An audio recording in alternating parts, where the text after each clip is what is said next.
días.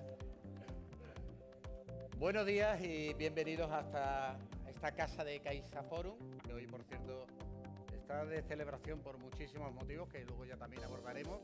Bienvenidos a todos a la celebración de esta jornada de Demos 25 del Foro de Fundaciones y Sociedad Civil que organiza, como cada año, estamos ya en la 9ª edición, la Asociación Española de Fundaciones. Un excelente momento para seguir compartiendo, debatiendo, conversando sobre el papel de las fundaciones en un momento en el que yo creo que se discute prácticamente todo porque vivimos en un escenario de máxima incertidumbre. Realmente nos hemos ido acostumbrando a convivir con la incertidumbre. En términos de negocios se utiliza mucho la expresión VUCA, ¿no? Vivimos en un entorno volátil, incierto, inflexible. Yo no sé si tiene la misma sensación que tengo yo de que vivimos un entorno VUCA elevado al cubo, de incertidumbre máxima, donde además convivimos con retos extraordinarios, ¿no? Ayer ya se hablaba aquí sobre inteligencia artificial.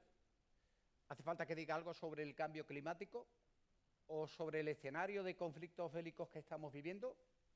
¿O sobre cómo se está posicionando geopolíticamente el mundo y qué papel podemos tener? ¿Y qué papel pueden tener las asociaciones civiles, las fundaciones, aquellos que se mueven, aquellos que dan un paso y aquellos que se comprometen en una sociedad que requiere del esfuerzo de todos? Sobre eso vamos a hablar en un momento en el que lo que hace falta, como decía, es sobre todo compartir, debatir, estrechar lazos, que para eso también son este tipo de jornadas, y para reivindicar también el papel de las fundaciones para que las sociedades articuladas sean capaces de lograr un escenario mejor, más próspero, más desarrollado, donde todos, absolutamente todos, se puedan sentir bien. A eso hemos venido, a estrechar esos lazos, y lo vamos a hacer en una jornada hoy muy densa e interesantísima, donde vamos a hablar también de conflictos bélicos, de cambio climático, de las empresas, del propósito de las empresas y muchas cosas más. Pero antes que nada, esto hay que inaugurarlo. Y yo, para que dé la bienvenida, el inicio de este acto de inauguración de la jornada, quiero invitar a que suba aquí al estrado al anfitrión de la ciudad, en este caso a Juan Bueno, en su condición de primer teniente de alcalde del Ayuntamiento de Sevilla, para el que ya pido un aplauso.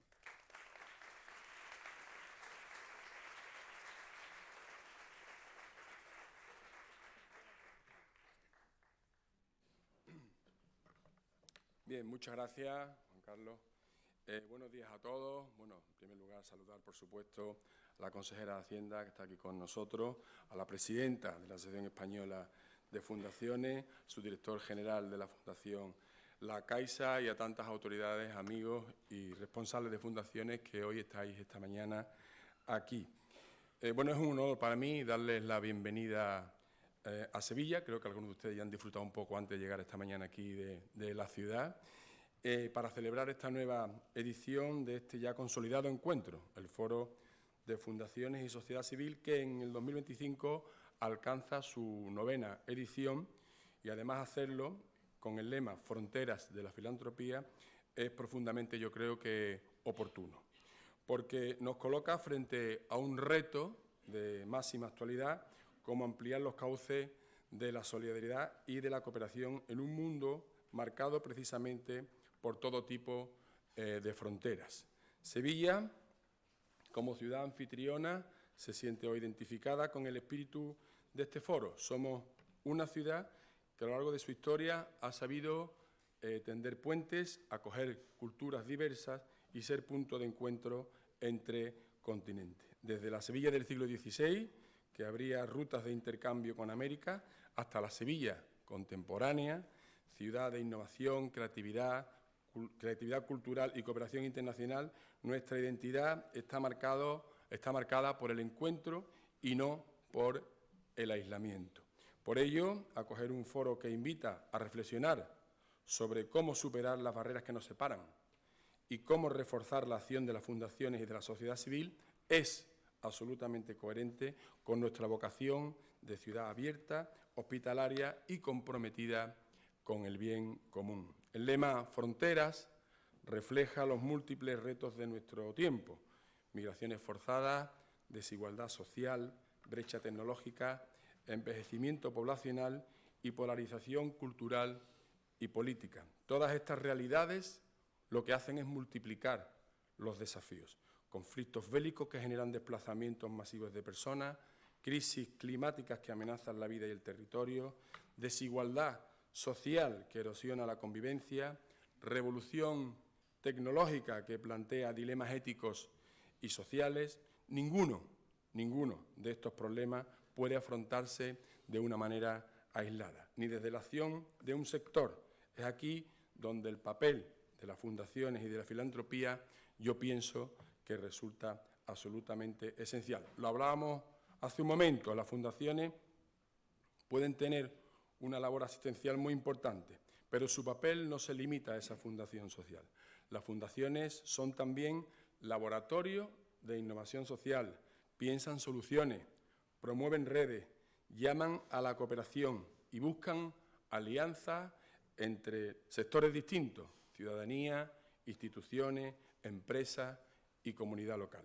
Ese espíritu innovador es el que necesitamos hoy para superar las fronteras de nuestro tiempo.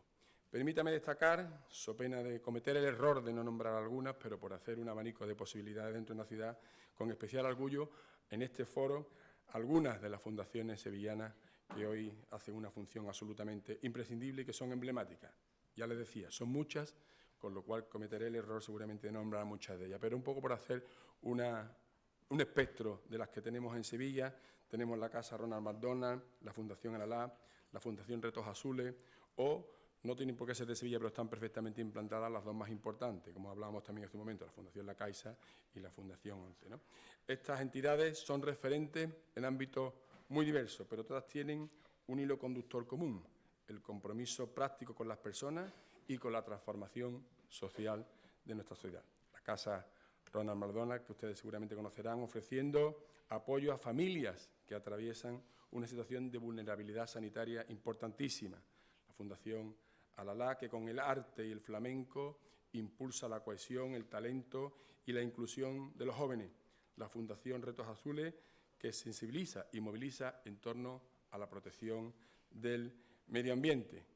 Son, como decía, forman parte de ese espectro fundacional de nuestra ciudad, donde se incardinan muchísimas más fundaciones. Desde el Ayuntamiento hemos querido dar un paso más en nuestro apoyo a este sector, impulsando la Feria de Entidades, que ya ha celebrado 2 ediciones con un gran éxito. Esta cita se ha consolidado como un punto de encuentro imprescindible, un espacio donde las entidades comparten buenas prácticas, generan sinergias y tejen redes de cooperación con la ciudadanía, la universidad, las instituciones y, por supuesto, el propio Ayuntamiento. Desde el Ayuntamiento queremos, por tanto, reforzar esas alianzas, porque solo sumando podremos garantizar equidad, integración y futuro para toda la ciudadanía. En definitiva, y para finalizar, decirles que Sevilla se enorgullece de ser epicentro de este debate nacional e internacional sobre las fronteras de la filantropía,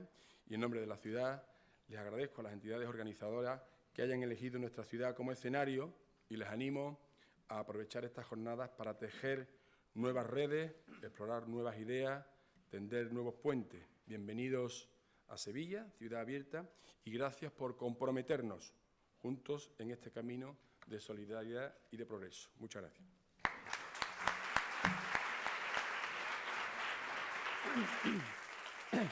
Muchísimas gracias, Juan Bueno, al primer teniente alcalde del Ayuntamiento de Sevilla. Multiplicación de desafíos, desde luego, multiplicado hasta el infinito. En este caso, 2 más 2 no son 4 a la hora de entender los desafíos. 2 más 2 son 2.500. O sea, cada día más desafíos, cada día más retos, pero también cada día empresas, entidades e instituciones que se vuelcan más. El papel de las grandes compañías, entidades e instituciones también es muy importante porque es un factor de relevancia para empujar a las demás, para empujar a la sociedad. Siempre digo en este tipo de situaciones que una gran compañía tiene una gran responsabilidad. Y una entidad que en ese caso desempeña muy bien su papel proactivo de agente tractor que implica a los demás es la Caixa. entre otras cosas, estamos aquí en una de las sedes, laboratorio en este caso también de ideas, por todo lo que se hace también aquí, en una de las sedes donde más se contribuye también a esa conversación pública que permite que la calidad de la conversación de la plaza pública sea importante. Cuanto más relevante sea esa conversación, también será más importante y tendremos una mejor calidad de la conversación democrática y de la conversación de la sociedad. Y para que pase a eso, necesitamos también instituciones de mucha calidad como la que nos acoge, la Caixa. Quiero, en este caso, pedirle que suba ahora también al estrado para este acto de bienvenida y de inauguración al subdirector general de la Caixa que nos acompaña, a Marc Simón, para quien también pido otro fuerte aplauso.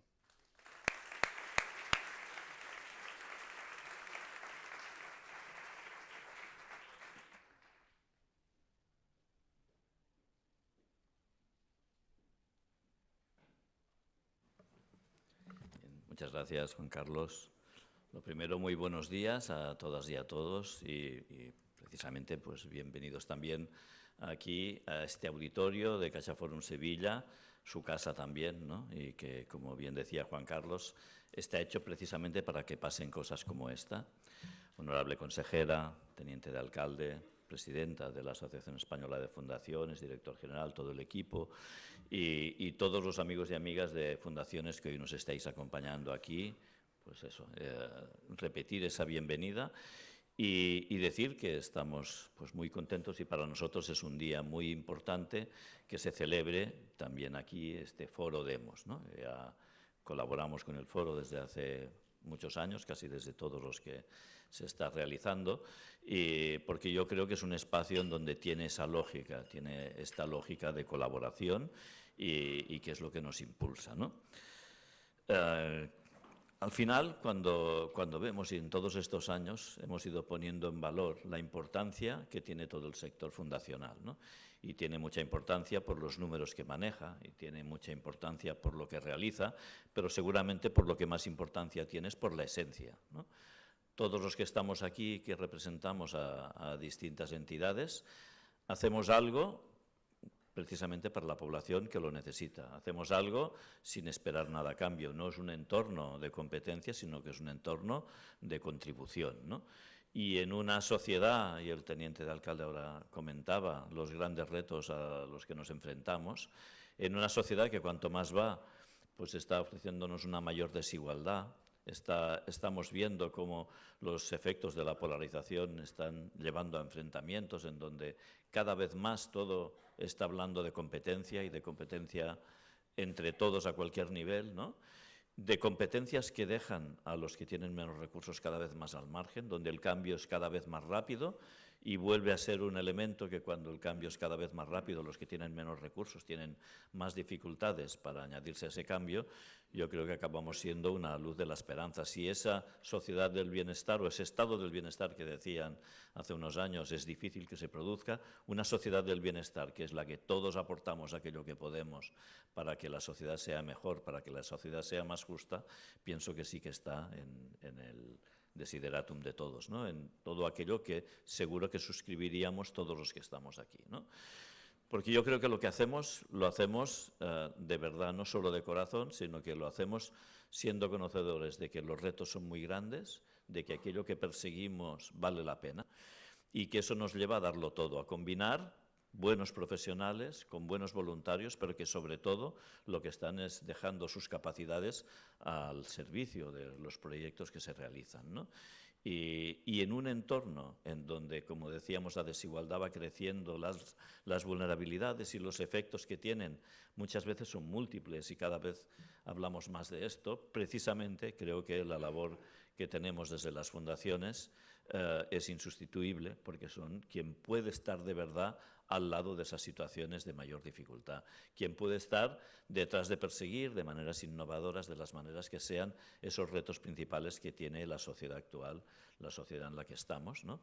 Y por tanto creo que eso es lo que nos da toda la legitimidad y todo el valor, ¿no? Y el valor también lo pone, y también el teniente de alcalde hablaba de que estamos hablábamos de la filantropía y las fronteras de la filantropía como lema de las jornadas, y en el propio papel, cuando hablaban de esas fronteras, Pilar, yo creo que ya estabais hablando de ese tender puentes y de ese ofrecer comunicación, que creo que es lo que la sociedad también necesita oír, ¿no? Es una realidad que la colaboración es lo que nos puede llevar a cambiar cosas, ¿no? Los foros como este nos ofrecen esa posibilidad de colaboración, esa posibilidad de querer saber más los unos de los otros, y solo desde saber más y desde conocernos más podremos colaborar también más, ¿no?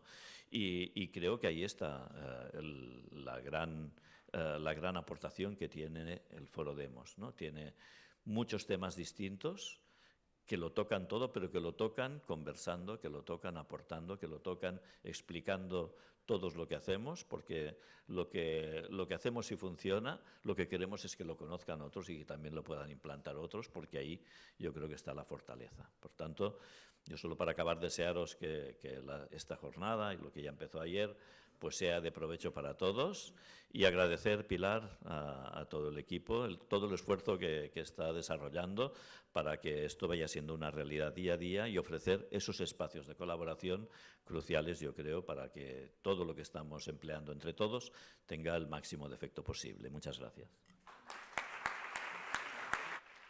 Muchísimas gracias a Mar Simón.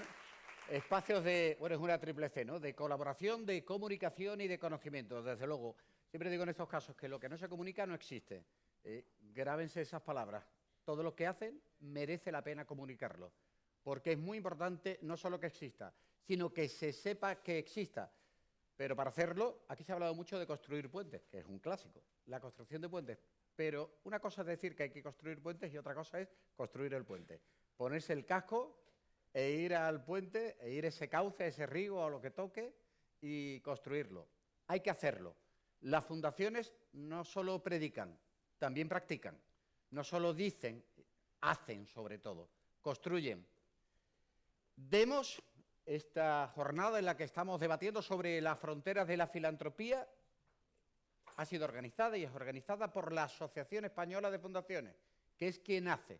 Y por eso yo quiero también que en este caso dé la bienvenida la persona que representa a una institución como la Asociación Española de Fundaciones, que es Pilar García Ceballos Zúñiga, presidenta de la asociación y, por tanto, la principal hacedora, con todo su equipo, de que hoy estemos aquí compartiendo, conociendo y comunicando ideas y proyectos que sirven para mejorar la sociedad.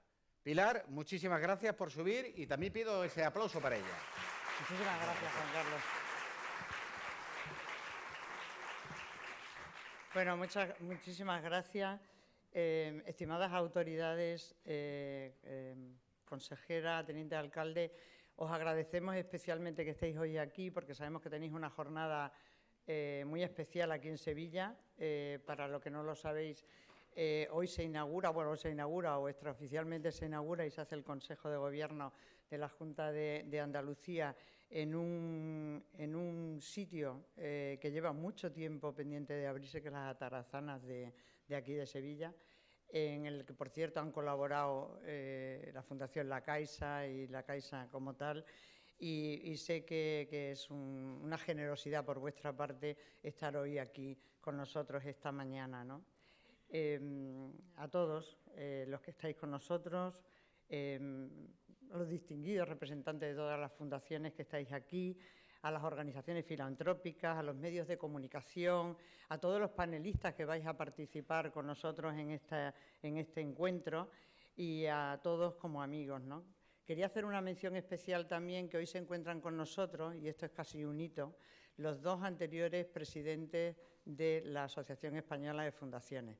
Tenemos a Carlos Álvarez, que le veo aquí, con el foco no veo mucho, pero a Carlos sí le estoy viendo, y también tenemos a Javier Nadal, que son los dos anteriores, y esto que es casi un hito, ¿no? Que los tres estemos, las tres presidentes estemos aquí juntos, ¿no?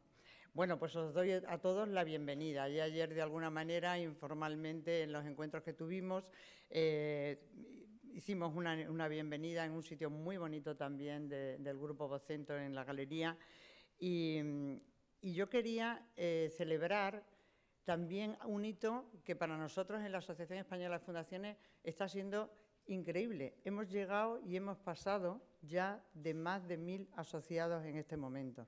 Y esto lo hemos conseguido hace solo una semana. Parece que se preparaba para llegar aquí a este encuentro, ¿no? Esto hace que nosotros seamos, bueno, ya lo éramos, pero todavía refuerza nuestra posición en Europa como asociación de fundaciones. Somos la segunda asociación después de Alemania, fijaros la comparativa, ¿no? Y por encima de otros países que son bastante mayores que nosotros o más grandes que nosotros. En fin, os quería comentar eso en el día que nosotros dedicamos a este encuentro entre todas las fundaciones y que tampoco es casualidad, es el día 1 de octubre, y es el día 1 de octubre porque en Europa es el día de las fundaciones y de los donantes, y estamos alineados, y ya con eso os recuerdo a todos, que algunos os lo he dicho también informalmente, que reservéis siempre en la agenda el día 1 de octubre como el día del encuentro de todos nosotros a lo largo de los siguientes años venideros, ¿no? Es un gran honor para mí estar hoy aquí. Muchos sabéis las razones. Es la segunda vez que salimos de Madrid, ¿no? Y es la primera vez que yo puedo participar fuera de estos encuentros, con lo cual de verdad me siento muy, muy afortunada y muy afortunada también de que hayáis venido todos los que estáis hoy aquí. Nosotros, como ya se ha dicho aquí, el lema de nuestro encuentro es Fronteras de la Filantropía. ¿Por qué? Porque la esencia de nuestra labor como fundaciones, ya se ha dicho aquí por parte del director de la Caixa, el teniente alcalde, nuestra labor fundamental es superar los límites y las brechas que nos estamos encontrando continuamente en el ejercicio de nuestra labor. Y la labor de las fundaciones es solo el interés general y el ayudar a los demás. Y estas situaciones que estamos viviendo hacen, bueno, que nosotros tengamos que repensar seguramente muchas de las cosas como hacíamos con innovación de lo que estamos haciendo. Yo quiero comenzar, como te decía, también agradeciendo a todos vosotros. Sé que os agradezco mucho la presencia y especialmente en este foro de este año, en el 2025. Y agradezco también el compromiso que habéis tenido con la misión filantrópica y eso se ve porque estáis aquí, ¿no? Nosotros, yo creo que el estar aquí juntos es un testimonio del trabajo conjunto y desde luego agradecer, por supuesto, muy especialmente, sabéis que la organización de un foro como este lleva muchísimo trabajo detrás y yo quería agradecer especialmente a todas las fundaciones que han apoyado de una forma significativa el que este foro se pueda celebrar y en especial, Marc, te agradezco mucho a la Fundación La Caixa por cedernos siempre unos espacios tan magníficos como los que estamos disfrutando. Desde la AEFE también, desde la asociación, expresamos también nuestro profundo agradecimiento a Sevilla. Sevilla, ya se lo he dicho al teniente alcalde antes, es una ciudad maravillosa, pero también a la sociedad andaluza.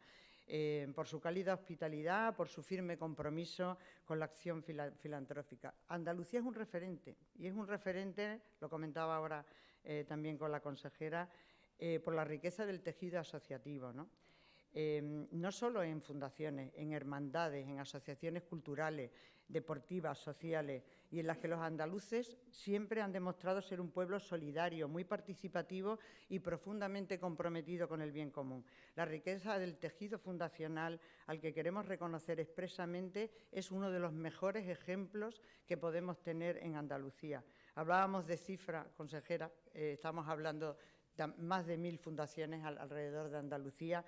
Y ayer, como ya se ha mencionado aquí, pudimos conocer de primera mano algunos de estos buenos casos, como ha sido la visita a la Fundación Alalá. Tuvimos esa oportunidad, se ha mencionado ya por el teniente alcalde, la Casa Ronald McDonald, la Fundación Retos Azules, la Fundación Unicaja. Yo creo que esos son grandes ejemplos, pero no los únicos. Hay muchas más fundaciones en Andalucía que hacen labores realmente increíbles. Dejadme ahora, si me lo permitís, que os diga que esta edición del Foro Demos no es una cita más. Nosotros, el Foro Demos, siempre ha sido el encuentro, la celebración, el conocernos unas fundaciones a otras. Pero este Foro Demos es un poco especial. Este Foro Demos tiene que ser diferente, porque últimamente vemos mucho sufrimiento a nuestro alrededor, las necesidades que necesitamos cubrir con los seres humanos. Yo creo que ese sufrimiento últimamente ocupa casi el 90% de las noticias que a nosotros nos llegan, ¿no?, de una manera u otra. Esta no es una cita solo para, como decía, para juntarnos y disfrutar y celebrar, que también lo sabemos hacerlo, ¿no? Pero es también, para mí, un foro en el que se me antoja decisivo para definir el futuro de las fundaciones. ¿Qué queremos hacer en las fundaciones? Necesitamos ver cuál es nuestro propósito y, como decía Marc Simon antes, nosotros somos la esperanza ante conflictos bélicos, ante las crisis humanitarias. No nos dejan indiferentes, ¿no? Y de eso vamos a hablar en las próximas mesas, en cómo nos afectan las decisiones internacionales, en la segunda mesa, etcétera, ¿no? Y ahora, si me lo permiten, y tomando un poco más de tiempo del que seguramente me corresponde, yo quería hacer una mención especial. Y quería hacer una mención especial porque ante las crisis humanitarias y ante las crisis que estamos viendo, las fundaciones reaccionamos de una manera absolutamente ejemplar. Y yo quiero, estamos llegando ya al aniversario de la gran desgracia que tuvimos en Valencia, en la Dana, ¿no? Y quería hablar de cómo nosotras, las fundaciones, estamos innovando en la forma de enfrentarnos a estas crisis, ¿no? Y sabéis que tenemos una iniciativa de innovación social que son las fundaciones comunitarias. Y yo ahora quería que la fundación comunitaria más antigua de España, que es una nueva iniciativa que estamos desarrollando, que es la Fundación Hortasud, que sé que está aquí con nosotros. Julio, no te veo porque con los focos no veo a nadie. Está por aquí. Me gustaría, Julio, que te pusieras de pie. Me gustaría, Julio... Me gustaría Almudena, también Brezo, que está en Valencia, y me gustaría, Rosa Gallego, que os pusierais de pie, porque antes decía Mar, tenemos que buscar nuevas formas de innovar y de hacer las cosas. Este es el gran ejemplo de cómo hemos hecho las cosas, a través de la Fundación Comunitaria, que es una de las áreas en las que estamos trabajando desde la Asociación Española de Fundaciones, de una forma innovadora, y estamos ayudando. Hortasud fue el canal de muchas de todas las ayudas que muchos de vosotros, yo diría casi de todos los que estamos aquí, Julio, canalizamos a través de la Asociación Española de Fundaciones y conseguimos llegar a ayudar a esta fundación que se llama la Fundación Hortasud. Hortasud fue el corazón de donde hubo la desgracia en la Dana. Con lo cual, un aplauso a la iniciativa que lleva Rosa, que lleva Julio, y daros las gracias a todos.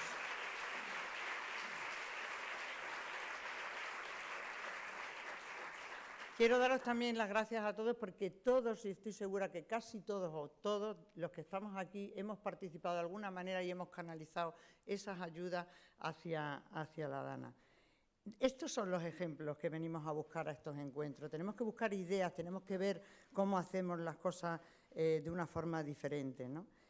Y yo creo que, si me permitís de nuevo, yo creo que ha habido fronteras siempre, ¿no? Siempre han sido visibles o invisibles. Hemos delimitado territorios, hemos marcado culturas. Yo creo que Sevilla es un buen ejemplo de cómo se han convivido distintos tipos de culturas. Bueno, es un ejemplo clarísimo, ¿no? Y de identidades, y todo eso a veces han creado ciertos muros, ¿no? Unas veces han sido líneas geográficas, otras han sido políticas, otras ahora tenemos tecnológicas. A menudo han tenido un fuerte componente simbólico y cultural, pero casi siempre han implicado desigualdad, exclusión y la imposibilidad de encuentro, ¿no? En este escenario, la filantropía adquiere un papel esencial y allí donde surgen los muros, las fundaciones pueden abrir puertas, nosotros podemos abrir las puertas, y allí donde aparecen grietas podemos tender los puentes. En tiempos de polarización, que ya se ha hablado aquí, de crisis ambientales o de brechas digitales, la filantropía se erige como un recordatorio de que los problemas globales exigen respuestas colectivas de todos nosotros, ¿no? La verdadera fortaleza de nuestras fundaciones no se mide únicamente en los recursos económicos que movilizamos, que son muchos, sino en la capacidad de generar vínculos entre nosotros. Esta cualidad de conectar actores diversos, articular redes de trabajo, multiplicar resultados, es lo que nos convierte en agentes imprescindibles en nuestro tiempo, ¿no? La colaboración con las instituciones públicas, con las empresas, con las organizaciones sociales, pero también entre nosotros, entre todas las fundaciones que hoy estamos aquí, potencia y alcanza y permite que cada uno aporte lo mejor de sí mismo. Y esto es lo que estamos buscando con este tipo de encuentros. Yo creo que la historia reciente, como hemos visto con el tema de la DANA, con las emergencias, con los desastres naturales, con las emergencias humanitarias, con los conflictos bélicos, yo creo que las fundaciones hemos demostrado que podemos llegar seguramente donde a veces los estados no pueden llegar, ¿no? Y de este modo de actuar en red también la sociedad necesita confiar en nosotros, ¿no? Y la filantropía no puede ser unos hechos aislados, unas actividades aisladas, sino un esfuerzo colectivo que responde precisamente a un propósito común, y tenemos los ejemplos que estamos mencionando, ¿no? Bueno, mirando al futuro, las fronteras que se avecinan son enormes. El cambio climático seguirá poniendo a prueba la resiliencia de las comunidades.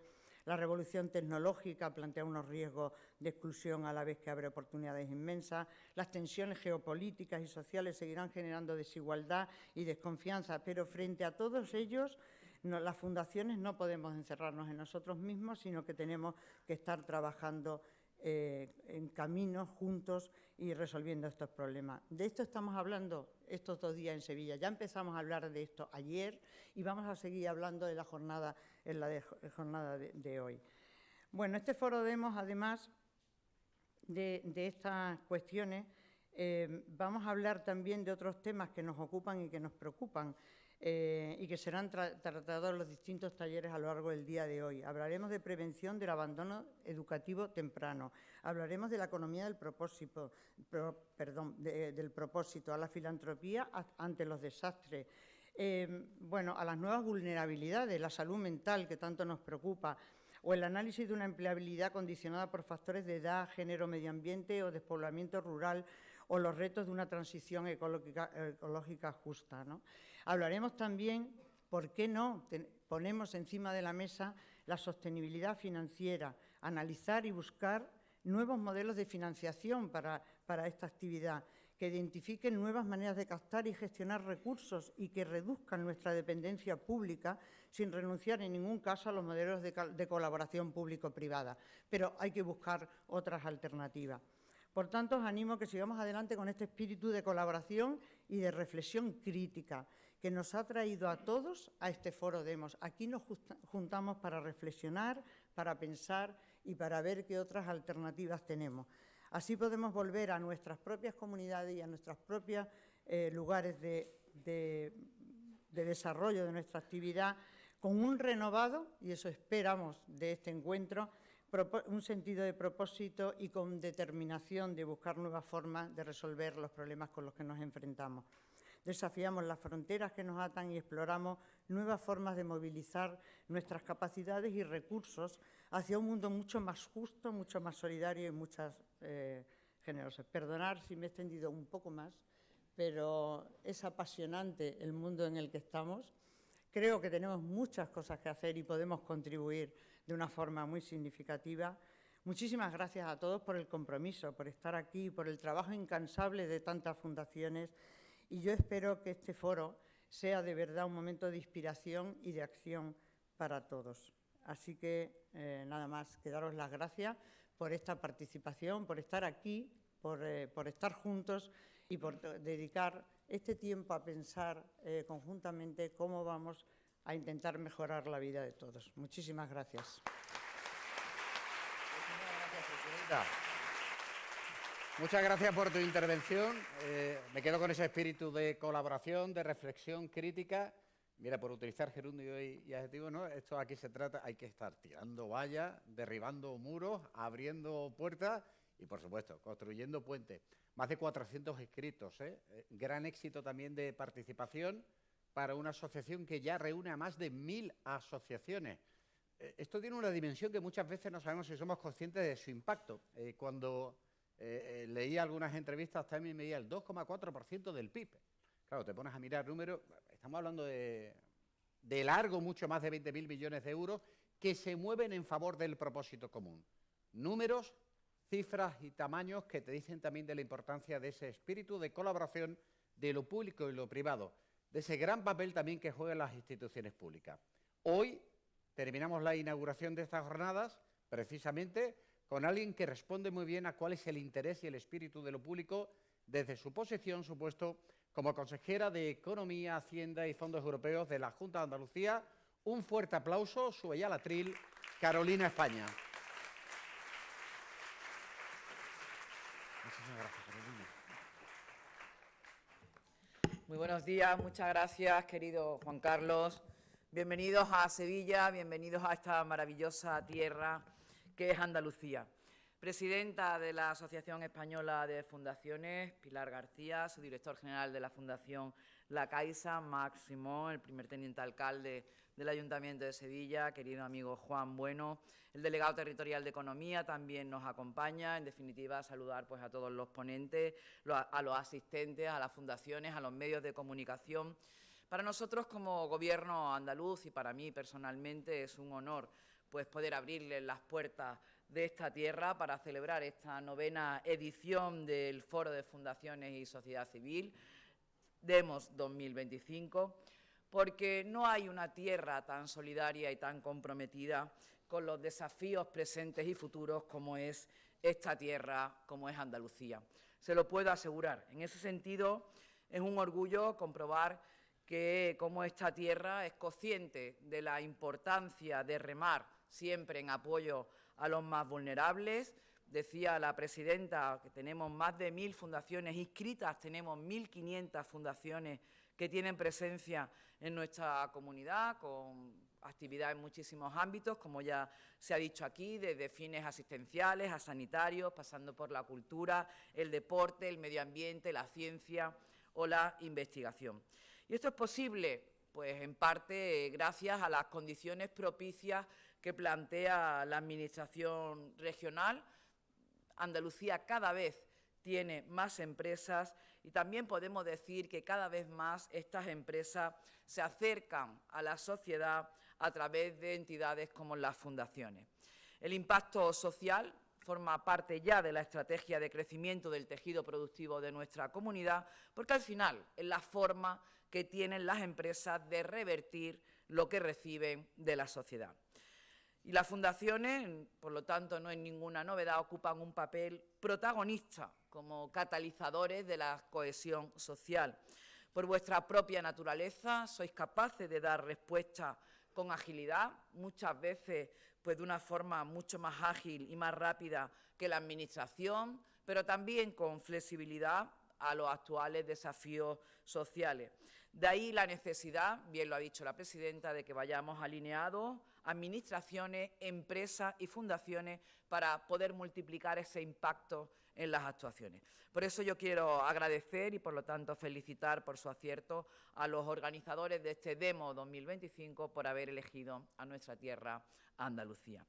Este foro, como se ha dicho aquí, va a servir para compartir experiencias de muchas fundaciones que trabajan, cada una en su parcela, por establecer puentes. Creo que ha sido una palabra muy repetida, puentes, derribar muros que ayudan a superar esas brechas que separan a los más vulnerables del resto de la sociedad. Unas brechas que parten nuestro mundo en dos, con guerras, con hambrunas, diferencias económicas y sociales que al final se traducen en desigualdad. Por lo tanto, lógicamente no podemos sentirnos orgullosos de esta realidad, pero sí creo que hay esperanza en que el trabajo que se lleva a cabo desde las fundaciones, desde la ONG y también, ¿por qué no?, desde las propias administraciones, sirvan para reducir todas estas brechas. El Gobierno andaluz trabaja sin descanso para que así sea. De esta forma, desde el año 2019 hemos conseguido, queridos amigos, que la renta de los hogares andaluces aumente un 30% desde el 19 hasta el 24, por encima de lo que creció el nivel de España y más de 4 veces de lo que venía creciendo en los años anteriores. También la tasa AROPE, que mide el riesgo de pobreza, se ha reducido desde el año 2018 en Andalucía en más de 4 puntos. Hemos reducido el abandono escolar temprano en casi 6,5 puntos desde que llegamos al Gobierno, por encima de la media. En definitiva, parámetros que nos indican que vamos por el buen camino. No es suficiente, lo sabemos, nunca lo será, pero, como les decía, vamos por el camino adecuado. Este Gobierno tiene muy claro que tenemos que ayudar a quien más lo necesita. En el ámbito de la Consejería de Economía y Hacienda, recientemente y en los años anteriores hemos aprobado algunas rebajas fiscales, 7 rebajas en 7 años, pensando siempre en facilitarle la vida a los andaluces. Hemos bajado los tipos del IRPF y hemos deflactado los primeros tramos para ayudarles a hacer frente a esa subida intensa de la inflación. Hicimos un paquete fiscal muy potente para bajar transmisiones patrimoniales y deducciones en IRPF, siempre vinculadas a la vivienda para los colectivos con más dificultades, que está permitiendo a los andaluces ahorrar 460 millones de euros en esas deducciones y en esas bajadas de impuestos vinculadas a la vivienda. Y, como también sabemos, pues la importancia de haceros la vida más fácil por el impacto que tenéis en la actividad económica, hemos puesto en marcha diversas iniciativas para simplificar y agilizar las relaciones con la Administración pública, eliminando trámites superfluos y algunas deducciones fiscales para incentivar el compromiso ciudadano con vuestra actividad, en concreto en aquellas entidades que están encaminadas a la defensa y a la conservación del medio ambiente. Esto es solo un ejemplo, efectivamente queda mucho por hacer, pero sé que los desafíos sociales a los que os enfrentáis cada día, las fundaciones que estáis aquí representadas, pues son infinitamente más urgentes, son desafíos duros, desafíos pues importantes, y por lo tanto no me queda otra que daros las gracias a todos por vuestro trabajo, trasladaros mi admiración y la de todo el Gobierno andaluz, y ojalá que este foro sirva para que todos salgamos de aquí un poco más concienciados, más comprometidos y, en definitiva, pues sintiéndonos todos parte de una misma humanidad, siempre concienciados y comprometidos con nuestra sociedad. Nada más, muchas gracias, bienvenidos a esta tierra, bienvenidos a Andalucía. Muchísimas gracias, Carolina. Gracias. Pues muchísimas gracias. Hemos dado ya, por tanto, por inaugurada esta jornada Demos de la Asociación Española de Fundaciones, y sin mayor dilación, sin mayor retraso, vamos a dar paso a la primera de las mesas redondas, donde se va a conversar, se va a debatir sobre filantropía y conflictos bélicos, con la presencia y participación de Luis Miguel Martínez Mejide, teniente general, ex jefe de la Unidad Militar de la UME, de la Unidad Militar de Emergencias, de la Fundación de las Ciencias y Artes Militares, a quien ya invito a subir; Joaquín López, secretario técnico del Centro de Estudios de Derecho Internacional Humanitario, CEDI, de la Cruz Roja Española; y Francisco Rey, miembro fundador y codirector del Instituto de Estudios sobre Conflictos y Acción Humanitaria.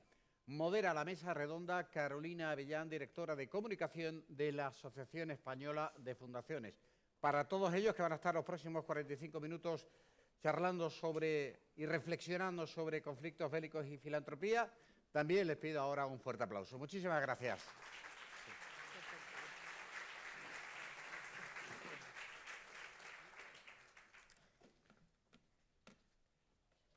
¿Perdona? No, me lo quedo, le he quitado el sonido. Sí. ¿Agua? Un poquito de agua. Bueno, muchas gracias a todos por vuestra presencia. Si nos sirven un poquito de agua, empezamos ya.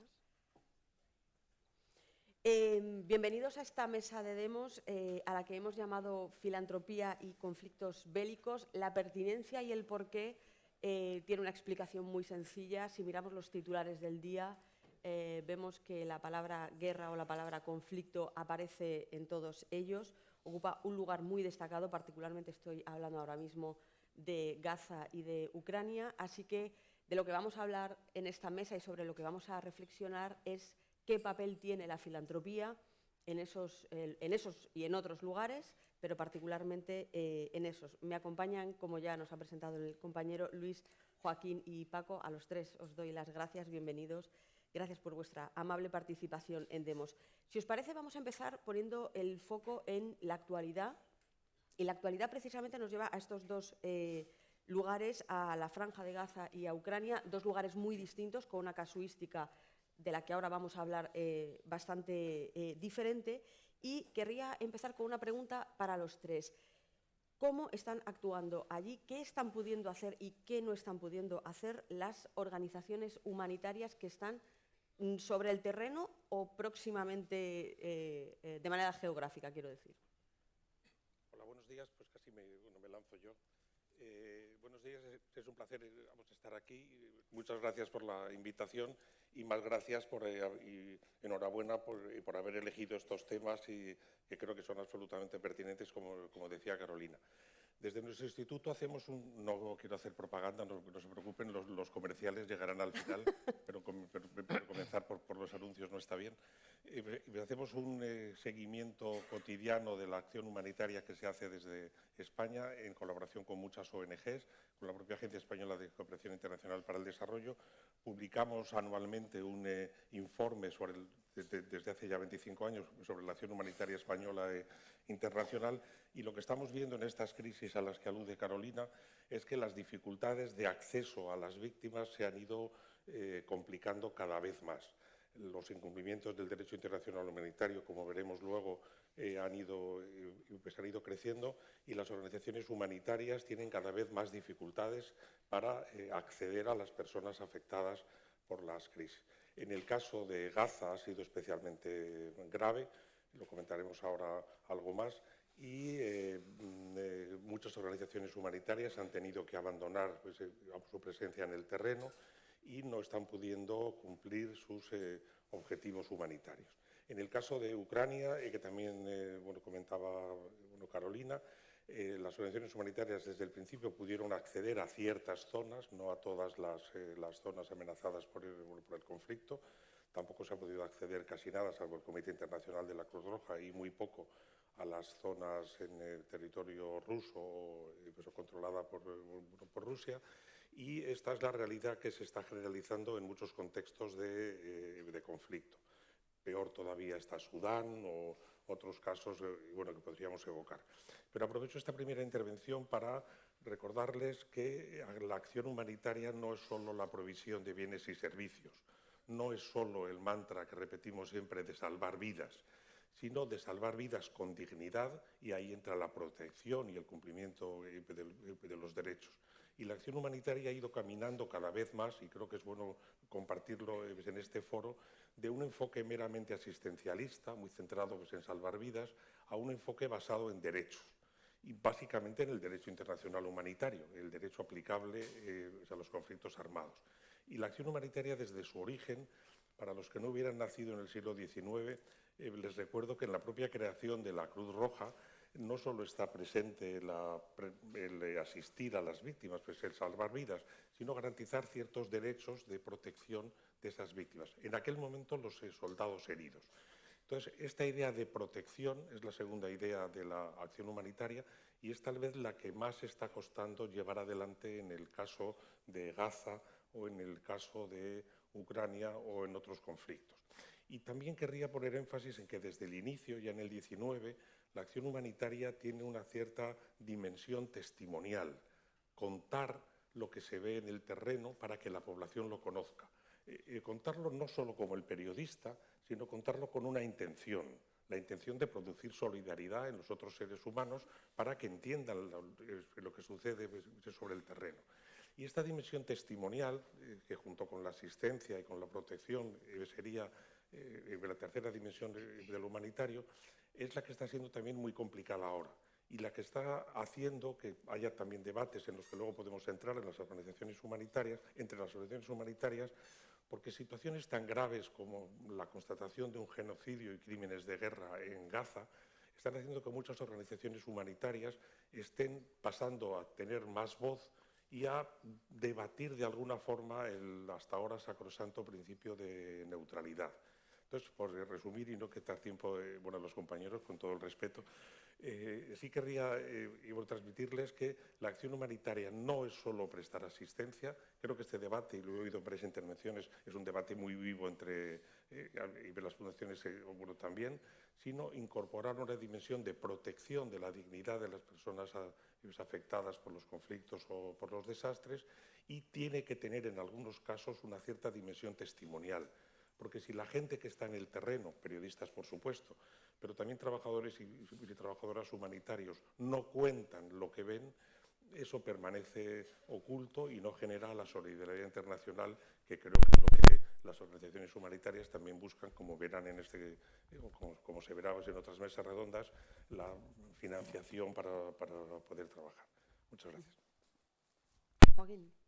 Bueno, contestando, Carolina, a tu pregunta, bueno, en primer lugar, buenos días a todos y a todas y nada, muchas gracias por la invitación para participar en este foro tan interesante.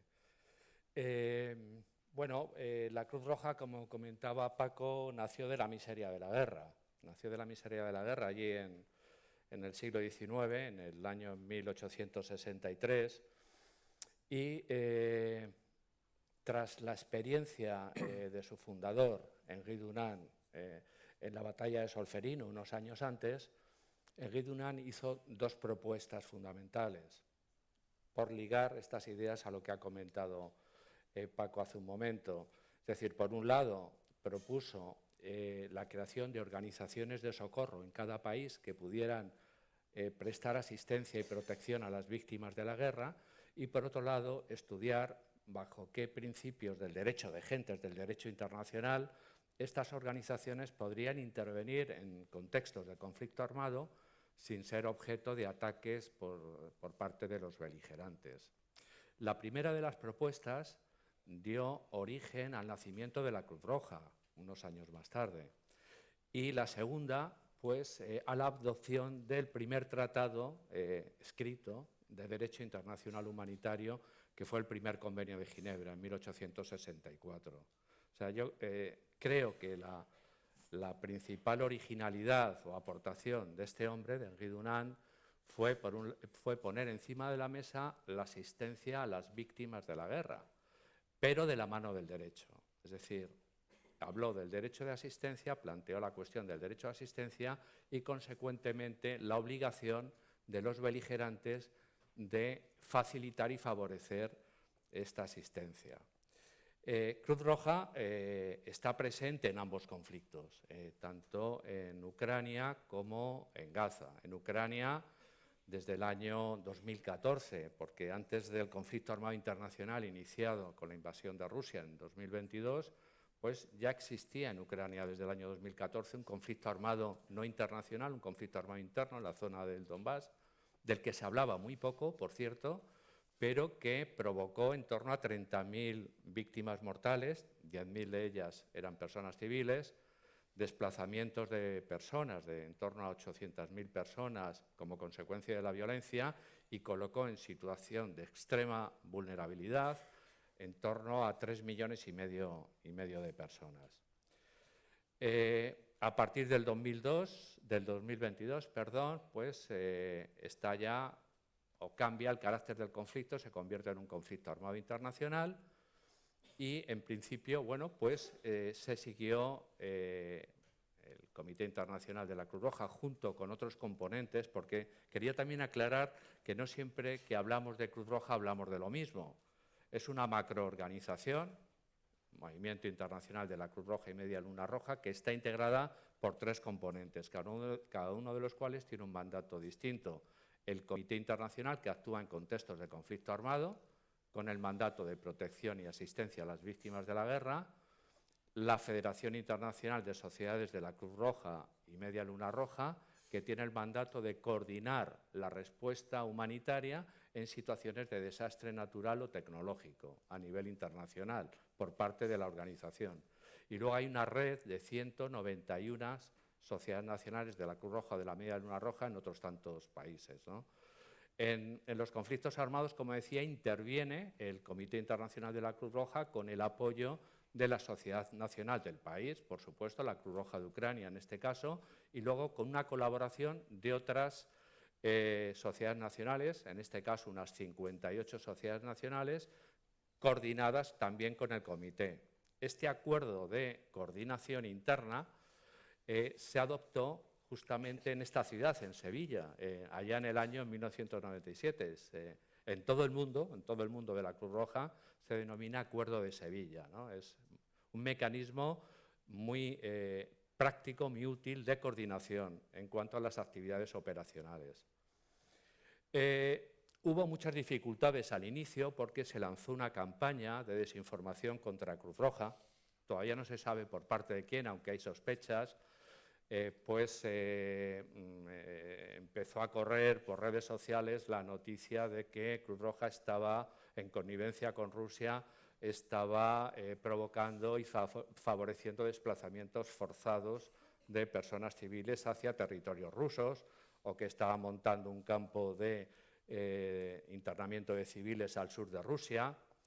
Incluso se publicó una fotografía en la que aparecía el entonces presidente del Comité Internacional, Peter Maurer, con el ministro Lavrov, el ministro de Exteriores ruso, dándose la mano.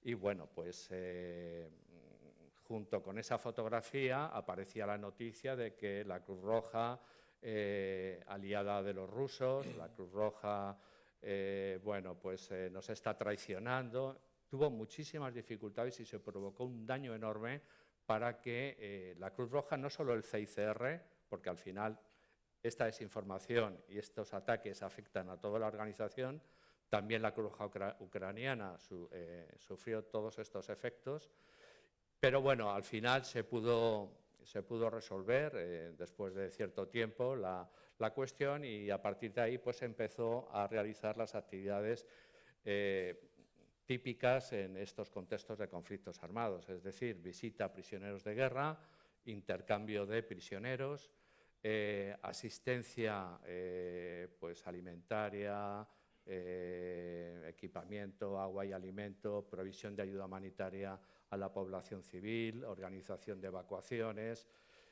Esta actividad no solo se llevaba a cabo en el territorio de Ucrania, también con el apoyo de otras sociedades nacionales en los países vecinos, fundamentalmente en Francia y Rumanía, y luego en todos los otros países receptores de refugiados.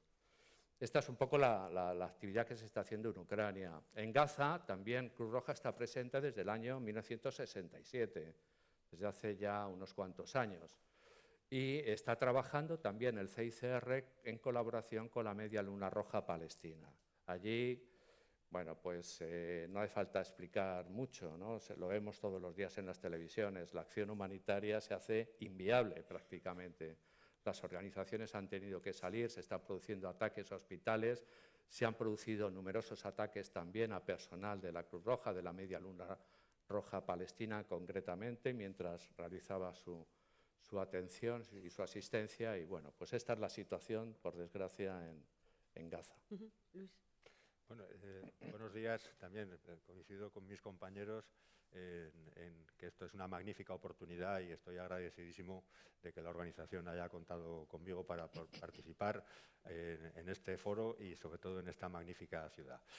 Yo lo que puedo en principio decir, ellos tienen lógicamente un conocimiento mayor y más profundo de lo que está ocurriendo ahora tanto en Gaza como en Ucrania desde dentro, porque, bueno, desde el punto de vista militar, que es un poco el que aquí me gustaría vender esa visión de un poco como antiguo yo retirado, pero bueno, estoy todavía, un militar siempre sigue siendo militar, esté retirado o no. Pero sí, querría darle ese enfoque porque creo que es muy interesante contar ese esfuerzo y ese permanente contacto de la milicia a lo largo de los siglos, a lo largo, sobre todo en esta época reciente. No voy a remontarme a los Reyes Católicos y a los hospitales de Granada, a los hospitales de campaña, cuando ya se veía esa necesidad de atender, de socorrer. Me engancho simplemente a Henri Dunant y a ese llamado que hace, donde España, pues yo creo que es un orgullo para nosotros. Es de las primeras naciones que atiende a la llamada de Henri Dunant a Suiza y bueno, con una delegación enviada por la reina Isabel II, va el marqués de Ripalda y va un militar, va un coronel de sanidad, Nicasio Landa, que bueno, pues son los que firman en nombre de España su compromiso para hacerse un miembro de la Cruz Roja. Un año después se crea la Cruz Roja Española y siempre ha habido militares dentro de la estructura y de la organización de Cruz Roja. Desde ese momento se recoge el legado de siglos de cómo eran el comportamiento de las tropas en campaña, de esa guerra medieval entre caballeros, de que había unos usos que que había que respetar y que era obligatorio, y que el combatiente que no respetara esos usos estaba condenado a un deshonor y estaba condenado a un ostracismo y estaba condenado a que su escudo de armas con el que iba por el mundo en aquella época de la Universitas Cristiana pues no tenía validez ninguna, porque era repudiado en todas partes. Entonces, la milicia recoge ese testigo y reconoce que Cruz Roja es la antorcha del derecho internacional humanitario. Y yo también lo que quiero contar y lo que quiero decir es que desde siempre las Fuerzas Armadas, hablo por las Fuerzas Españolas, pero también por mi experiencia en cuarteles generales multinacionales, en experiencia en misiones internacionales, los países de nuestro entorno, los países democráticos de nuestro entorno que participamos juntos, tenemos esa misma escala de valores. Sabemos que hay límites, lo enseñamos a nuestros oficiales en las academias de formación, lo enseñamos a nuestros oficiales del cuerpo jurídico militar, que luego tienen que asesorar a los comandantes cuando están en las operaciones, cuando se presentan casos comprometidos, cuando se tiene que hacer una selección de objetivos, cuando hay unas reuniones perfectamente establecidas, tasadas, registradas, grabadas, donde cada uno compromete su firma, donde si el asesor jurídico dice, sea de la nacionalidad que sea, dice, señor, ese objetivo no es legítimo, ese objetivo no se puede batir, ese objetivo no se bate. Y si el comandante lo bate, tiene que firmarlo y se compromete su responsabilidad, pase lo que pase, ante un tribunal o ante cualquier exigencia jurídica que pueda venir por detrás. Cuando nosotros los españoles, que también lo quería resaltar, la importancia de las operaciones de mantenimiento de la paz. Prácticamente llevamos más de casi 30 años, por decir una cifra redonda, participando en operaciones de mantenimiento de paz. Nos hemos acostumbrado a trabajar los militares con un mandato, con un respaldo legal y jurídico de Naciones Unidas. Sabemos lo que corresponde a ese mandato, las reglas de enfrentamiento, y a todos los niveles, desde el soldado al general, todo el mundo sabe cuáles son sus límites, cuáles son sus códigos de conducta, qué conlleva una autodefensa. ¿La autodefensa en qué términos son? No es lo mismo la autodefensa para un anglosajón que la autodefensa para un latino. El sistema jurídico son distintos. El oficial de Estado Mayor que tiene que planear las operaciones tiene que tener en cuenta estos factores, porque cuando hace una coalición de fuerzas, no todos los países tienen unos criterios nacionales, jurídicos, exactamente iguales. Luego eso es un reto para los planeadores, pero bueno, eso se hace. Y por supuesto que hay unas garantías y que eso es, digamos, que una conciencia en el ADN del militar español, que es del que puedo hablar y del que puedo responder, en el ADN del militar español. Pongo, por ejemplo, nuestro queridísimo, y le llamo teniente porque no lo es, ya es mucho un empleo ya muy superior, el teniente José Luis Monterde. El teniente José Luis Monterde, en 1993, en Bosnia-Herzegovina, se encuentra que sin órdenes expresas es jefe de una sección de blindados y está protegiendo a 200 refugiados croatas, que hay unas milicias bosnias que quieren matarlos, los quieren fusilar y los quieren asesinar. El teniente Monterde se enfrenta con todos ellos y les dice que no, que por encima de su cadáver. Y no tiene enlace y no tiene capacidad de preguntar y decide que no. Y bueno, posteriormente, por supuesto, que ha sido reconocido como héroe por parte de la sociedad croata porque se jugó la vida y hubiera hecho. Y eso es lo que el ADN del español lo tiene. El ADN, por nuestra formación, quizás por nuestro espíritu cristiano, quizás por nuestra manera de entender esa filantropía, por esa manera de entender la bonomía, que no todo vale, las Fuerzas Armadas Españolas, estén donde estén, en los conflictos en los que estén, garbanzos negros los hay en todas partes, pero la generalidad es que eso se valora, eso se respeta, y aquel que no lo cumple y aquel que no lo valora es condenado a ese ostracismo, a ese limbo del que no ha cumplido, del que no es digno de vestir un uniforme y de defender una bandera con unos colores. Mencionaba antes, Joaquín, el nacimiento de la Cruz Roja siglo XIX, y Paco, desde entonces la acción humanitaria ha evolucionado mucho, ¿no? El sector privado, por ejemplo, las fundaciones, las empresas, hoy en día cada vez tienen más importancia. Lo hemos visto con la guerra de Ucrania, donde todo el mundo se volcó en intentar ayudar en la medida de sus posibilidades. De hecho, desde la Asociación Española de Fundaciones se intentó organizar esa ayuda que todas las fundaciones querían brindar a través de varios canales. ¿Por qué esta implicación del sector privado es cada vez mayor? Sí, yo creo que debemos partir de que nadie tiene el monopolio de la solidaridad. Y hay muchas veces cuando hablamos de solidaridad o de filantropía, son cosas diferentes, no vamos a entrar ahora, pero merecería un congreso para los temas terminológicos. Bueno, pensamos más en ONGs y eso, si no pensábamos en las empresas, en las fundaciones filantrópicas o de otro tipo. Eso ha ido creciendo con los años, pero justo preparando esta mesa redonda, porque estamos cerrando ahora el informe que hacemos cada año con Médicos Sin Fronteras, los datos de 2024 no son muy halagadores. La financiación privada se ha reducido bastante. Algunos autores a nivel internacional hablan de que se ha acabado el efecto Ucrania y no ha habido efecto Gaza. Luego podemos discutir por qué.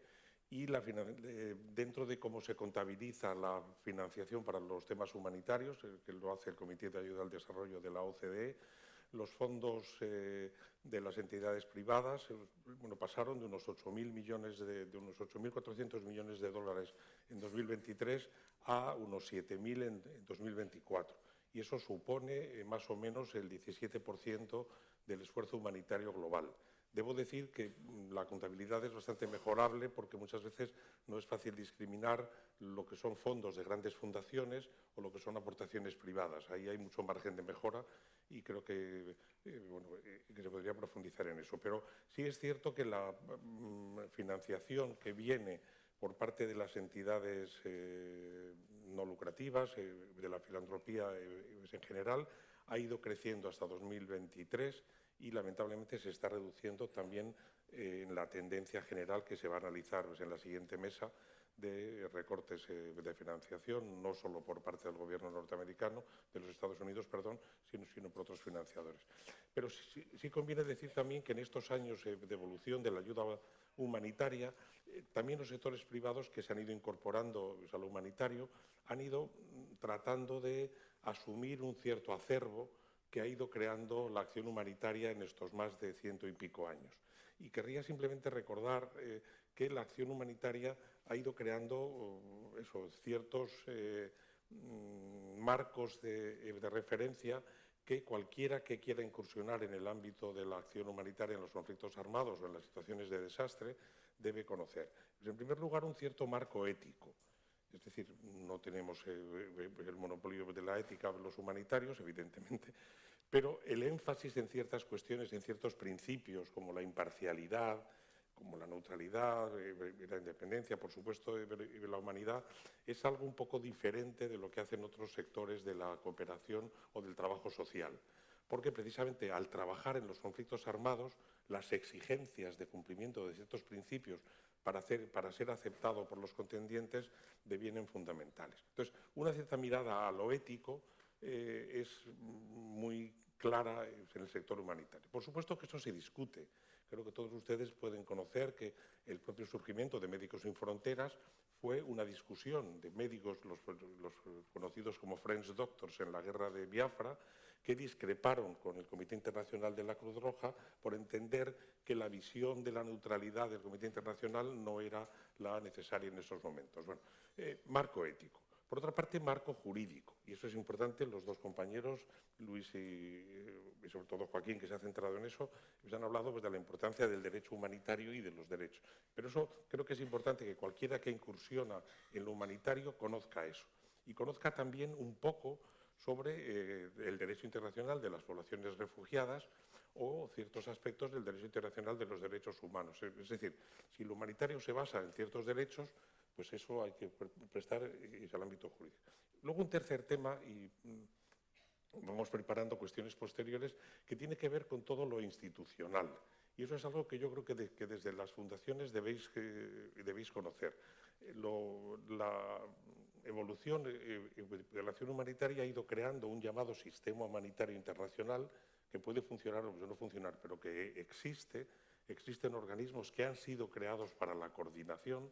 La Oficina de Coordinación de Asuntos Humanitarios de la ONU, OCHA, no tiene ese nombre por casualidad, fue creada para coordinar y a veces puede cumplir con su mandato, a veces no.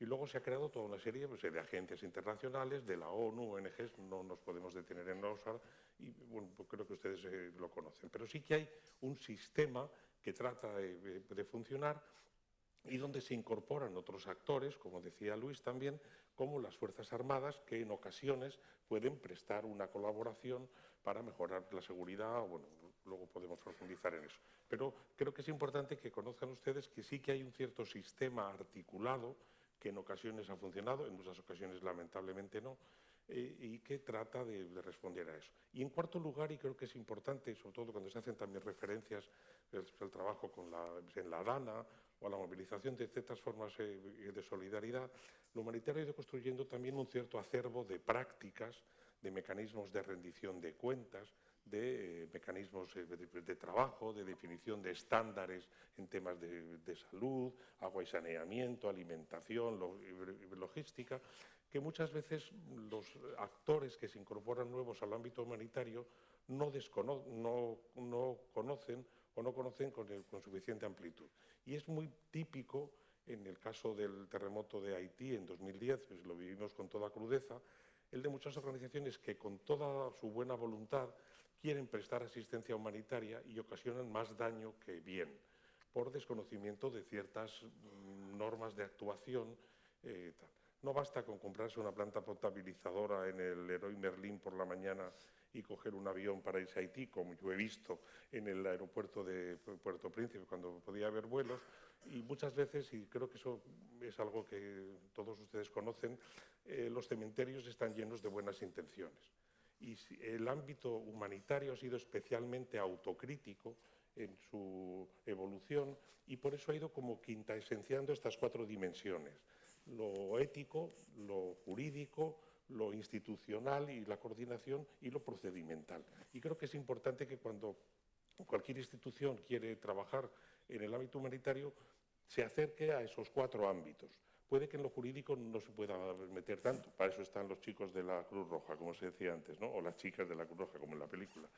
Pero sí que es bueno conocer que, como cualquier sector, este sector ha ido generando un acervo de prácticas, algunas pues basadas en malas prácticas que fueron corregidas, y que bienvenido sea cualquier institución que quiere trabajar en el ámbito humanitario. Necesitamos no solo fondos, sino saber hacer, y las fundaciones, las empresas pueden suministrarlo también, pero no olvidando que los conflictos armados son el entorno más difícil y donde, sin pretenderlo, se pueden ocasionar ciertos daños o por lo menos no conseguir los fines que se pretendan con un proyecto humanitario. Como las buenas intenciones no bastan, Paco, yo quería preguntarle a Luis y a Joaquín, en particular, cómo se trabaja entre las fuerzas militares, podemos decir, sobre el terreno, y las organizaciones internacionales de ayuda, ¿no? Luis, tú tienes una experiencia muy valiosa en 3 escenarios bélicos distintos, en Bosnia y Herzegovina, en Afganistán y en Kosovo. Has estado sobre el terreno. Sí. ¿Cómo ha sido ese trabajo conjunto de coordinación? Pues bueno, el trabajo, desde luego, ha sido un poco ir aprendiendo sobre la marcha también. Es cierto que, como ocurre con otras áreas de colaboración, el mundo de la cooperación cívico-militar, que es un área pues un poco dentro lo digo por hacer una pequeña panorámica, antiguamente, digamos que las operaciones o el mundo militar en campaña pues tenía una parte que asuntos de personal, asuntos de inteligencia, asuntos operativos, aspectos logísticos, y allí terminaban las cosas. Pero surgen unas nuevas necesidades, y esas nuevas necesidades es comunicación pública. Pues hay la guerra, pues los conflictos hay que contarlo, y hay que relacionarse con los interlocutores locales de otros países, hay que contarlo, y luego la parte de cooperación cívico-militar. Entonces eso pues ha sido, pues, desde las primeras misiones en los 90, no todo ha sido un camino de rosas, ha habido también pues, ensayo, error, querer controlar a lo mejor más, en ese esfuerzo, en esa por lo menos intención de tener una seguridad y proporcionar una seguridad a las organizaciones no gubernamentales y con otros actores que estaban allí, pues a lo mejor se ha, digamos que, tratado de limitar, o sin querer se ha hecho pues, la actividad y se ha condicionado. En otros casos ha habido otros que no han contado, bueno, pues dime qué es lo que quieres hacer, dime a qué pueblo quieres ir, dime a qué zona quieres canalizar esa ayuda humanitaria, y yo, si lo sé, puedo poner pues unas patrullas, o puedo poner unos elementos de seguridad, o puedo hacer una presencia, o puedo hacer una disuasión. Pues si no lo sé, no lo puedo hacer. Entonces, bueno, yo creo que a lo largo de estos años se ha depurado un procedimiento de cooperación, donde sobre todo lo que sí veo es que tanto los proyectos de reconstrucción que se han hecho en Bosnia y Herzegovina, los proyectos de reconstrucción en Kosovo y en Afganistán con algunas diferencias que luego contaré, pero sí, es un marco donde trabajamos a gusto, donde digamos que hay una transparencia para ayudarnos, las Fuerzas Armadas dentro de sus medios y capacidades en muchas ocasiones colaboran y contribuyen, pues, transporte logístico, o con seguridad, o con protección, o bueno, existen mecanismos fluidos para poder colaborar. Y yo creo que también las propias organizaciones han descubierto y digamos que han desdramatizado el hablar con militares, o hablar con los de la OTAN, o hablar con esto, y eso se ha normalizado mucho más. Yo creo que eso es la parte positiva. Dentro de la misión de Afganistán, que era un poquito distinta, porque en la época que estuve yo estuve en 2004-2005, bueno, coexistían 2 misiones. Había una operación Enduring Freedom, que estaba en el sur, una misión, digamos, vamos a llamarle anglosajona, los Estados Unidos y lo que se denomina en la comunidad anglosajona los 5 ojos, y luego en la parte norte de Afganistán estaba la misión de ISAF, la misión de estabilización de las fuerzas de Afganistán, que era pues una misión con resolución de Naciones Unidas, si no me acuerdo mal, era la 1386, bueno, entonces era distinta. Los proyectos de reconstrucción funcionaban de manera distinta, las organizaciones no gubernamentales funcionaban, digamos que con libertad, y las fuerzas militares lo único que hacían era proporcionar seguridad y colaborar en esa distribución. Y bueno, y sobre todo yo estaba un poco, que era un poco, no digo que modelo de éxito, pero sí modelo. En aquel entonces se pensaba que el éxito de Kabul se podía exportar al resto del país.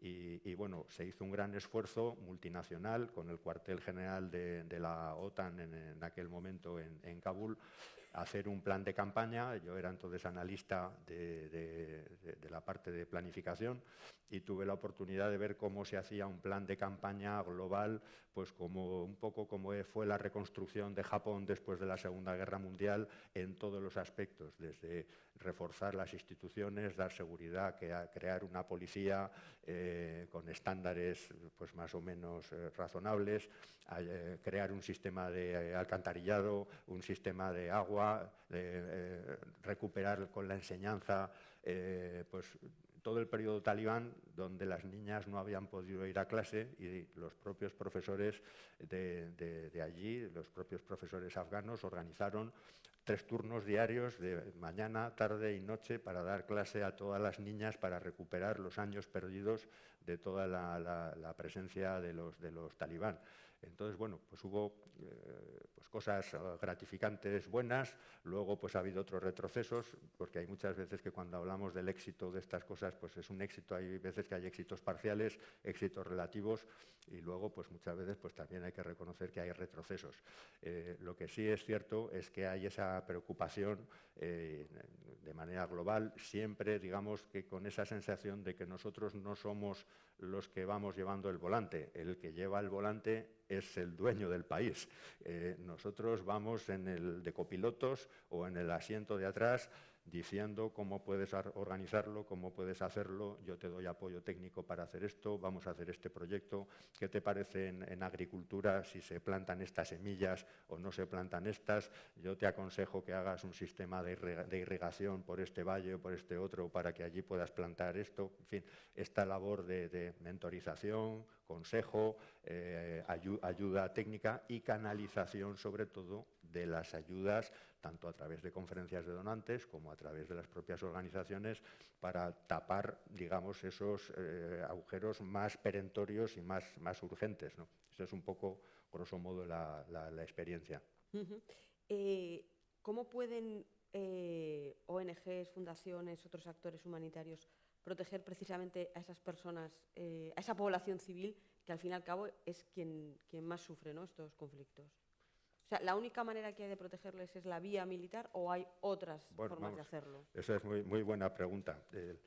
No debería ser así, pero hay desgraciadamente, bueno, lo vimos, yo creo que fue una decepción cuando todos los europeos vimos que a escasas hora y media de vuelo en la antigua Yugoslavia teníamos unas personas que se mataban los unos a los otros, pero con una saña y con un odio.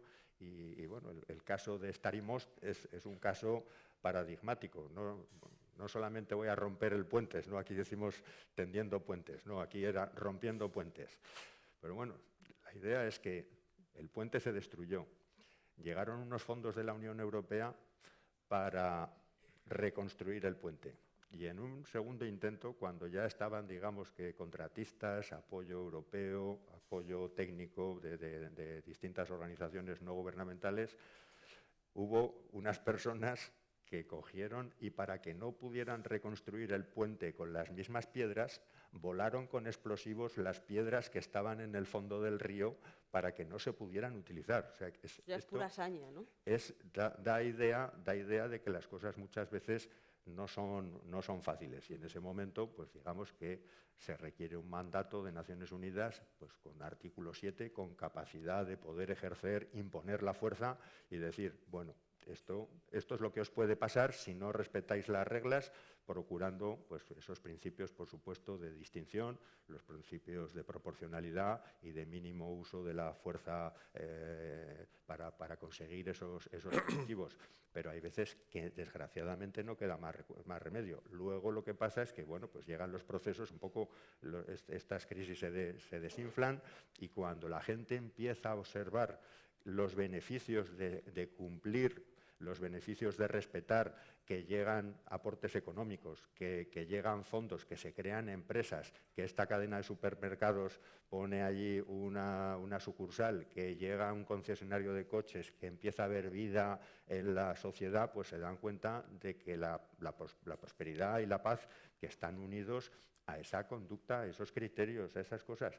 Pero lógicamente eso, lo primero que tiene que haber es una despolarización de la sociedad, tiene que haber una despolarización de esos líderes que en aquel momento incendiaron los odios y crearon aquella verdadera barbarie.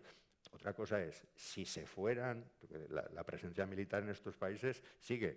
Si se va la misión, o se van los observadores, o se van...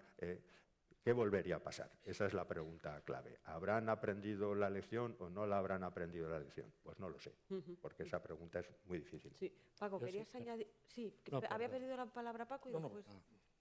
Bueno, retomando, volviendo a la cuestión que planteaste antes, Carolina, sobre las relaciones cívico-militares, me gustaría también hablar de la visión dentro de Cruz Roja, de cómo deben ser estas relaciones, y también, por alusiones, contestar a Paco sobre la aplicación del principio sobre los principios humanitarios en general, la cuestión ética, y en particular sobre la aplicación del principio de neutralidad. En relación con las relaciones cívico-militares, consideramos, esta es nuestra posición, que las fuerzas militares, cuando participan en operaciones de paz, tienen unos objetivos distintos a los objetivos de las organizaciones humanitarias. En principio, consideramos que el objetivo de las organizaciones humanitarias, en un contexto de conflicto armado, es la protección y la asistencia a las víctimas, ¿no? Para eso estamos allí. Y consideramos también que los contingentes militares, el principal objetivo debería ser, pues, mantener un entorno de seguridad en la zona para que las organizaciones humanitarias puedan realizar su trabajo. Desde Cruz Roja también apoyamos en su momento las directrices de Oslo, que regulan cómo deben utilizarse los recursos militares en operaciones humanitarias. Hay una serie de criterios en estas directrices, y entre ellos, pues bueno, que los recursos militares están muy bien, a veces son absolutamente necesarios, pero siempre que no haya una alternativa civil comparable, ¿no? O que se pueda utilizar. Y la dirección de la operación debe quedar en manos siempre del ámbito civil, ¿no? Esto es un poco el criterio de Cruz Roja en cuanto a lo que deben ser estas relaciones. Esto tiene que ver también con la acción humanitaria, es decir, para que cualquier actividad de ayuda pueda tener el apellido de humanitaria, tiene que realizarse conforme a 4 principios. El principio de humanidad, el principio de imparcialidad, neutralidad e independencia. Estos 4 principios fueron definidos en Cruz Roja en el año 1965, pero fueron considerados posteriormente, en el año 1991, por la Asamblea General de Naciones Unidas como consustanciales a la acción humanitaria. De modo que cualquier actividad de ayuda solo se puede considerar humanitaria si se realiza conforme a estos 4 principios. Para nuestra organización es fundamental la aplicación de los principios. Es una herramienta que nos da acceso a las víctimas. La neutralidad. A veces se critica mucho a Cruz Roja porque no denuncia, porque parece que demuestra cierta indolencia ante las violaciones, no va a la prensa a poner en evidencia las situaciones que a veces se encuentran sobre el terreno. Y esto, en cierto modo, es cierto. Consideramos que a las víctimas se las puede proteger de distintas maneras. Por un lado, la asistencia directa, que es el camino que elegimos algunas organizaciones humanitarias, o la denuncia pública. Lo que es cierto es que estas 2 actividades son incompatibles en una misma organización. Si Cruz Roja se dedicara, por ejemplo, a denunciar públicamente las situaciones en las que se encuentran los detenidos en los centros de detención, en las prisiones, o ciertas violaciones en ciertos ámbitos en los que está trabajando, probablemente no vaya a poder seguir trabajando, se le va a cortar el acceso humanitario. Por tanto, nadie es neutral, todo el mundo tiene un posicionamiento, pero como organización la neutralidad es simplemente una herramienta para el acceso humanitario. De otra manera, no se nos permitiría entrar en los centros de detención, centros de internamiento de civiles y zonas donde se están produciendo situaciones complicadas, ¿no? De violaciones de derechos de las víctimas. Las dos actividades son fundamentales, son importantes, son complementarias e incompatibles en una misma organización. Esto es lo que es el mensaje que quería decir, ¿no? Sí, sin entrar más en detalle, porque el debate sobre la neutralidad es muy antiguo y no sé si a estas horas de la madrugada estamos preparados para debatir sobre eso. Pero creo que sí es importante que conozcan ustedes que es un debate muy vivo en el ámbito humanitario. Y muchas organizaciones que incluso incorporan el término neutralidad en sus cartas magnas matizan la neutralidad o la interpretan de otra forma distinta a lo que decía Joaquín. Y en los últimos años, y eso sí es importante, ha caminado, y creo que es algo que es bueno compartir, el que no se ha visto que la única alternativa para presionar, por ejemplo, a los actores armados para que cumplan el derecho humanitario no es necesariamente la denuncia. No hay dos límites, esa bipolaridad que se contaba antes de no hacer nada o directamente denunciar. No, hay un continuo de actividades, de incidencia. Hoy se usa mucho el término diplomacia humanitaria. España ha sido de los primeros países que tiene una estrategia nacional de diplomacia humanitaria, que es aprobada a finales del año 2023 y en la que tanto Joaquín como yo participamos, que trata precisamente de definir cuáles serían las tareas a realizar para presionar, sin necesidad de llegar a la denuncia, en ciertos casos, a los actores para que cumplan con sus obligaciones humanitarias. Entonces, creo que sí es bueno compartir que es un debate bastante abierto y que ahora se ha abierto mucho más todavía, y sí querría poner este elemento porque no lo hemos citado aún, el de la importancia de los actores locales. Pedir que sea neutral, Joaquín o yo, cuando vamos a Ucrania o a Bosnia, puede estar bien. Pedir a un trabajador humanitario ucraniano o ucraniana que sea neutral en su conflicto es un brindis al sol. Él, como persona libre ucraniano, tomará su posición y tal. Otra cosa es, y yo creo que es lo que creo que hay que completar, que se comporte como neutral y que para poder trabajar con las víctimas de ambos bandos, si las hay. Esa es la idea fundamental. Cuando damos algún curso, si me perdonan la broma, pero para que de temas humanitarios, y lo jugamos, los que sean adultos lo conocerán con chistes de Jaimito. Pregunta de examen. ¿Cuáles son los 5 principios humanitarios? 4 principios humanitarios. Los 3 principios humanitarios son 2. Imparcialidad. Es decir, si tenemos que... la idea digamos, de humanidad se da por hecho. Pero si tenemos que quintaesenciar lo que significa ser humanitario, desenvolverse el trabajo humanitario en los conflictos armados o en otras situaciones, es esa idea de no diferenciar negativamente a las víctimas. Hutus, tutsis, tal. Este tipo de cosas, querer atender y querer proteger a las personas afectadas, sean de cualquier sexo, tal. Entonces, la idea de imparcialidad creo que es la idea fundamental en el ámbito humanitario. Y expresada de otra manera menos chistosa, si me lo permiten, que un chiste, es decir, ayudar a los amigos es algo muy humano, pero no es nada humanitario. Lo humanitario comienza cuando alguien se plantea ayudar a los que no son sus amigos, a los que no son sus aliados, incluso a los que son sus enemigos. Esta es la idea fundamental que Dunant transmitía. Entonces, yo creo que esas 2 ideas son fundamentales, porque los humanitarios a veces, y puede que yo lo esté cometiendo ahora, cometemos el error de parecer un poco telepredicadores. La humanidad, y es un riesgo, pero es un riesgo que surge.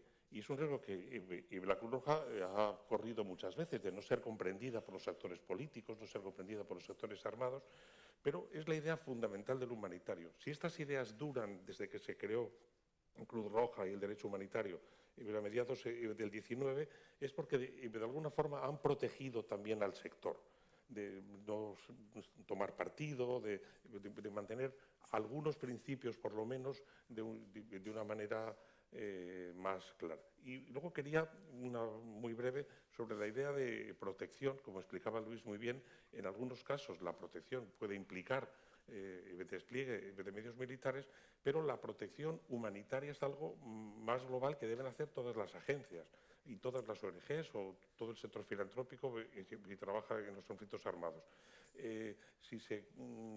Pongo un ejemplo muy banal, pero la construcción de un pozo en un campo de refugiados para dar agua, evidentemente, debe ir acompañada siempre de medidas, por ejemplo, de iluminación, de acceso y tal, que protejan a las personas cuando van a ese pozo. Los casos de agresiones contra niñas o contra niños o mujeres. Entonces, ver la protección es ver que los seres humanos no son solo sujetos que tienen que beber, comer, hacer pis y caca y satisfacer eso, sino que deben ser abordados en su integralidad, y ahí entra la protección de los derechos. Si hay ciertas amenazas a que ciertos sectores más vulnerables puedan ser abusados en esa situación, hacer protección es eso. No necesariamente pensar en el derecho humanitario, el intercambio de prisioneros, que en otros contextos puede ser lo clave, o la participación militar, sino entender que los derechos de las poblaciones se ven amenazados en las situaciones de conflicto, más que en ningún otro contexto, por definición, y que una organización humanitaria consciente debe abordar. Pues Luis, Joaquín y Paco, muchísimas gracias por haber compartido con nosotros vuestro conocimiento y vuestra amplia experiencia en este mundo. Hemos estado hablando hoy de Gaza y de Ucrania, del papel que tiene la filantropía en los conflictos bélicos, y creo que es un tema inagotable. Si dentro de 10 años volviéramos a celebrar una mesa redonda similar a esta, no sé si de Ucrania seguiríamos hablando, de Gaza no lo sé tampoco, pero vamos, si no de estos conflictos de otros. Así que es un tema muy de actualidad y que creo que lo seguirá estando. Gracias a los tres por participar en Demos y gracias a vosotros. Y sobre la siguiente mesa pues nos hablará Juan Carlos. Ahora también seguiremos hablando de conflictos bélicos y luego también. Pero, eso es, pero primero el aplauso. Las gracias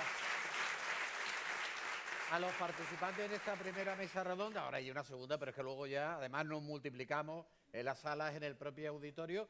Pero antes que todo, vamos a tomar un café, ¿no? Sí, seguro venga. que os apetece. Muchísimas gracias y nos vemos en unos 30 minutos. Muy bien. Disculpad por el retraso, pero bueno. Muy bien, Nosotros, sí, que hemos acabe, estado, la verdad, que muy a recuperaremos la gusto. Yo creo velocidad. que Gracias, nos vemos ahora.